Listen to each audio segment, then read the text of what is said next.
മേക്കുലർ oedema എന്ന് പറഞ്ഞാൽ വ്യക്തമാണല്ലോ. അതായത് മേക്കുലർ ഏരിയയിലെ കണ്ണിൽ ഫ്ലൂയിഡ് കെട്ടിക്കിടക്കുന്ന അല്ലെങ്കിൽ നീർക്കെട്ട്, ഞരമ്പിൽ നീർക്കെട്ട് എന്ന് സാധാരണ രീതിയിൽ മലയാളത്തിൽ പറയാറുണ്ട്. അപ്പോൾ അതിനുള്ള കാരണം എന്താണെന്നനുസരിച്ചിരിക്കും രോഗം മാറാനുള്ള സാധ്യതയും അതിൽ ചികിത്സാ രീതികളൊക്കെ. അതാണ് സത്യം. പക്ഷെ ഇവിടെ അതിന് വിജയസാധ്യത എത്രത്തോളം എന്നാണ് എല്ലാവരും സാധാരണ ചോദിക്കുന്നത്.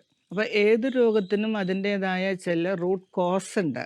ഒരു രോഗം ഉണ്ടാവാനുള്ള കാരണം. അതൊരു പ്രധാനപ്പെട്ട ഘടകമാണ്. അപ്പൊ ഇവിടെ ഫ്ലൂയിഡ് ലീക്ക് ചെയ്ത് വെസൽസിൽ നിന്ന് ഫ്ലൂയിഡ് ലീക്ക് ചെയ്ത് മേഖലയിൽ കെട്ടിക്കിടക്കുകയാണ് ചെയ്യുന്നത്. അപ്പോൾ ആ ലീക്ക് ഉണ്ടാകാനുള്ള സാധ്യത, അതിനുള്ള കാരണത്തെ കൂടി കണക്കിലെടുക്കേണ്ടി വരും. എങ്കിൽ മാത്രമേ ചികിത്സയുടെ സാധ്യതയെ പറ്റി നമുക്ക് പറയാൻ പറ്റുള്ളൂ. അവിടെ ചില രോഗങ്ങൾ, കണ്ണിലെ ചില മറ്റു രോഗങ്ങളും അല്ലെങ്കിൽ മറ്റു ചില ശാരീരിക രോഗങ്ങളും ഇത്തരം ചേഞ്ചസ് വെസൽസിൽ ഉണ്ടാക്കാൻ സാധ്യതയുള്ളതാണെങ്കിൽ